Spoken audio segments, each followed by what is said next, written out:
let's start this thing again.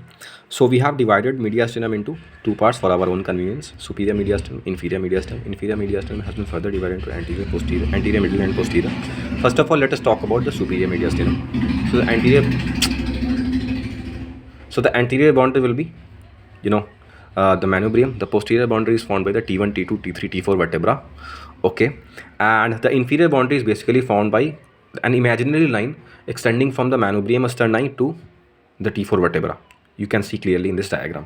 Now let us talk about the structures in the anterior mediastinum and the superior mediastinum. Fine. So thymus, we can see it is common to both thymus. See, thymus is common to both anterior and superior mediastinum. Then there are two more contents for anterior mediastinum, and they are the sternopericardiophrenic ligaments, which is connecting the sternum to the heart. See, don't remember the green part, remember only the pink part. Okay, we have made this diagram only for our own convenience, so that I can have enough space in this. And then there's an artery in the anterior mediastinum as well, that is the mediastinal branch of internal thoracic artery. You know well that internal thoracic artery arises from the subclavian artery, which is actually arises from the first part of the subclavian artery. Okay, fine. And then let us talk about middle mediastinum. See, in middle mediastinum, you have got heart along with this pericardium. So this heart will give rise to aorta as well. It arises from the left ventricle. So this is the ascending thoracic aorta will be here. You can see clearly. Then it arches like this. So this arch of aorta will be a part of, again, the superior mediastinum and not the inferior mediastinum. And this arch of aorta will give rise to three things: brachiocephalic trunk, left common carotid, and left subclavian artery. This is again, so it will be part of the superior mediastinum. Fine. And then this arch will descend down like this. So descending thoracic aorta, don't remember this part. Okay, I have made an error in the diagram here. This is only the descending part. So descending thoracic aorta is basically a part of the posterior mediastinum. All right. So this is about these structures. Now there are certain other structures in the superior mediastinum as well, like the trachea. So the trachea is extending again from the superior mediastinum to the middle mediastinum, and then in the middle mediastinum it is bifurcating into right and left bronchus. So see, trachea is common for both superior mediastinum and the middle mediastinum, but bronchus will only be a part of the middle mediastinum.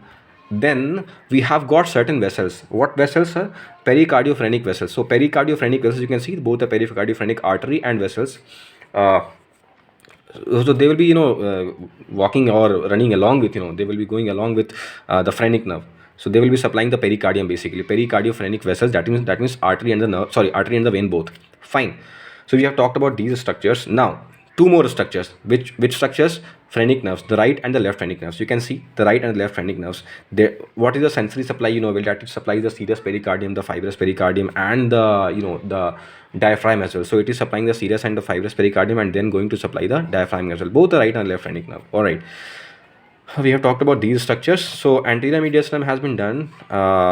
Middle mediastinum has been done. Major portion of superior mediastinum has been done as well. Now let us talk about some other structures, like for example esophagus. See, again you can see esophagus is extending from the superior mediastinum to the posterior mediastinum. Okay, superior mediastinum to the posterior mediastinum. So it is a part of both the superior and the posterior mediastinum. Likewise, thoracic duct, we have seen well in dissection hall that a thoracic duct lies behind the esophagus. So thoracic duct again is a component of both the superior and the posterior mediastinum. And then, just for the sake of remembering, just for the sake of our spatial memory, I have made this diagram. You can remember this green colored structure, the pastel green colored structure, as the sympathetic chain, जिसके बीच से splanchnic nerve is running. All right, so this is the sympathetic chain along with the splanchnic nerve. All right, and we also know about the drainage of the intercostal veins. So what we know from our knowledge is that the right and the second and the third posterior intercostal veins drain into the right and left brachicephalic veins on the respective sides, obviously.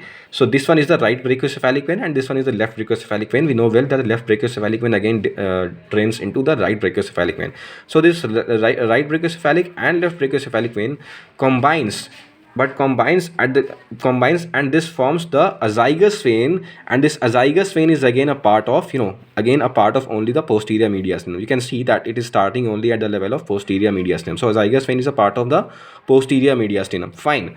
Now we have told that the posterior intercostal veins, actually the second and third and fourth, are draining into the left brachicephalic and the right brachicephalic vein. So here are the posterior intercostal veins. In fact, the other posterior intercostal veins as well, from 3rd to 11th will be part of the posterior mediastinum only, and two more structures are remaining. So just for the sake of spatial memory, I have made vagus nerve here. So the right vagus nerve and the left vagus nerve is a part of again the posterior mediastinum. Okay, so this is all about the mediastinum.